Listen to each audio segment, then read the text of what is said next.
कि नबी पाक सल्लल्लाहु अलैहि वसल्लम ने जो हमको जो जुम्मतुल विदा में जो मैसेज दिया था, एकता का, इंसानियत का, भाईचारे का, जैसे आप सल्लल्लाहु अलैहि वसल्लम ने बताया कि भाई हमारा पड़ोसी भी हमसे खुश रहे, हमारे माँ बाप के क्या हुकूक है, हमारे भाई के क्या हुकूक है, हम बिज़नेस किस तरह से करना चाहिए।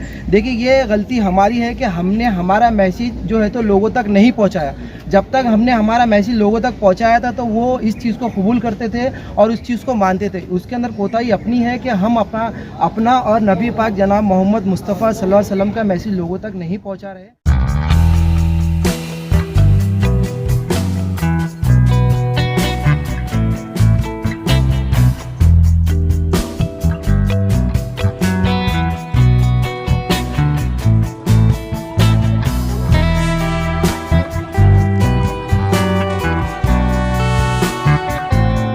आज समाजवादी पार्टी का शीर्ष मंडल विभागीय आयुक्त कार्यालय पे विभागीय आयुक्त साहब से मिलने के लिए आया था और हमने आज उनको एक निवेदन दिया है अपने मुख्यमंत्री जो गृह मंत्री है उनके लिए कि कल जो वाकया वैजापुर के अंदर हुआ है, सरलपेट के जो महाराज है वो महाराज ने एक हराम की औलाद है, मैं बोलूँगा साला वो।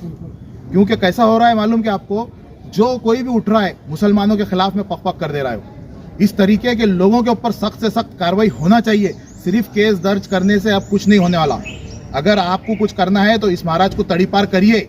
अगर नहीं करते तो समाजवादी पार्टी रोडों पे उतरेंगी और इसका मुंह काला करेंगी। अगर ये एक बाप की औलाद होगा तो औरंगाबाद में आएगा ना जिस दिन, तो समाजवादी पार्टी के जियाले उस दिन इसका मुंह काला करेंगे। जिस तरीके से सलमान अजली साहब के ऊपर सिर्फ कुत्ते शब्द इस्तेमाल करने की वजह से उनको 4 से 5 महीने जेल की सलाखों के पीछे डाल दिया गया, इस महाराज को नहीं डालते।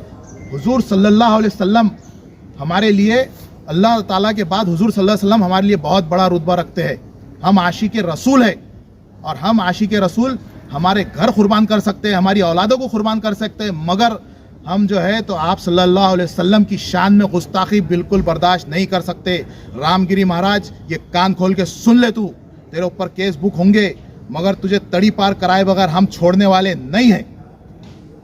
बार बार इस तरह की हरकत हो रही है तो आपको लगता है कि बिल लाने की जरूरत है इसके ऊपर? बार बार इस तरीके की जो हरकतें हो रही है, खास तौर से मुस्लिम समाज को टारगेट किया जा रहा है ऐसे कुछ महाराजाओं के और ऐसे कुछ नालायक लोगों के जरिए। तो मैं इसीलिए हमने आज ये निवेदन दिया है और हमारी ये मांग ये है कि इसको तड़ीपार करिए आप और इसको महाराष्ट्र से बाहर हकालिए।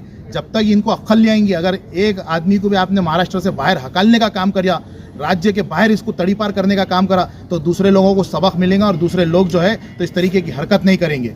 नहीं, इस तरह के उसमें कानून बनना चाहिए। बिल्कुल कानून बनना चाहिए। कोई भी समाज का हो, चाहे मुस्लिम हो, दलित हो, सिख, ईसाई, हिंदू, कोई भी समाज का हो, अगर आप किसी समाज के कोई पैगंबर या फिर कोई बुजुर्ग या कोई हस्ती को आप बुरा भला बोलते हैं तो उसके खिलाफ में ऐसा कानून बनना चाहिए कि उसके खिलाफ में जो है तो आतंकवाद का गुनाह दर्ज होना चाहिए और उसको फौरन जो है तो राज्य के बाहर, राज्य के बाहर, अपने ज़िले के बाहर नहीं, राज्य के बाहर का तड़ीपार होना चाहिए। उसको ऐसा कानून बनना चाहिए। बिल्कुल। आपको क्या लगता है ये सियासत का हिस्सा है? देखिए इलेक्शन बहुत करीब है और कुछ दिन पहले, 3-4 महीने पहले जो है तो वहाँ आरएसएस चीफ मोहन भागवत आके गए थे, उसके सर पे हाथ रख के गए थे। जो महाराज ने पक करके गया है उसके सर पे हाथ रख के गए थे। उसके बाद ही उसके ये अपशब्द निकले। और कौन से दिन निकले? जिस दिन हिंदुस्तान आज़ाद हुआ, मुसलमानों ने अपनी जानों की कुर्बानी दी हिंदुस्तान आज़ाद करने के लिए। उस दिन, जिस दिन मुल्क आज़ाद हुआ, उस दिन इसके ज़बान से इस तरीके के अल्फाज निकले। मैं समझता हूँ ये बहुत नामकूल इंसान है। आपके साथ कौन कौन लोग आए आज? आज समाजवादी पार्टी का पूरा शीर्ष मंडल यहाँ आया हुआ था। मैं फैसल खान समाजवादी पार्टी का शहर अध्यक्ष हूँ। हमारे लीगल सेल के महाराष्ट्र के रियाज देशमुख साहब है, डॉक्टर शरीफ साहब है, वसीम खान साहब है, बाबा बिल्डर हमारे शहर के उपाध्यक्ष है और हमारे मोहसिन खान साहब है, इमरान भाई है, नदीम भाई है, मोइन फारूकी हमारे अल्पसंख्यक के जो शहर अध्यक्ष है वो भी हमारे साथ आज मौजूद है। ठीक है, काफ़ी। रामगिरी महाराज त्यांनी काल स्वातंत्र्य दिनाच्या निमित्ताने आयोजित एका कार्यक्रमामध्ये नाशिक जिल्ह्यामध्ये मुसलमानांचे धर्मगुरू हजरत मोहम्मद सल्लल्लाहु अलैहि वसल्लम यांच्या विरुद्ध त्यांनी गरळ ओकलेली आहे, त्यांचे चारित्र्य हनन केलेलं आहे। तर चारित्र्य हनन करणारे तर आता का माजलेले आहेत भारतामध्ये, याचं एकच कारण आहे की त्यांच्यावर प्रभावी कायदेशीर कारवाई होत नाही, त्यांच्यावर प्रतिबंधक कारवाई होत नाहीत। म्हणून काय झालंय आता, मुसलमानांच्या विरुद्ध जेवढंही गरळ वोकता येईल तेवढी गरळ वोकावी असं यांनी ठरवून घेतलेलं आहे. आणि ह्या तथाकथित महाराजाने जाणून बुजून, आता इलेक्शन येणार आहेत, जाणून बुजून दंगली घडवण्याच्या हेतूने त्यांनी असे प्रकारे वक्तव्य केलेली आहे. त्याचा हाच उद्देश होता की त्याचे भाषण ऐकून मुसलमानांनी रस्त्यावर यावं आणि काहीतरी दंगली घडवावे, हा त्याचा उद्देश आहे.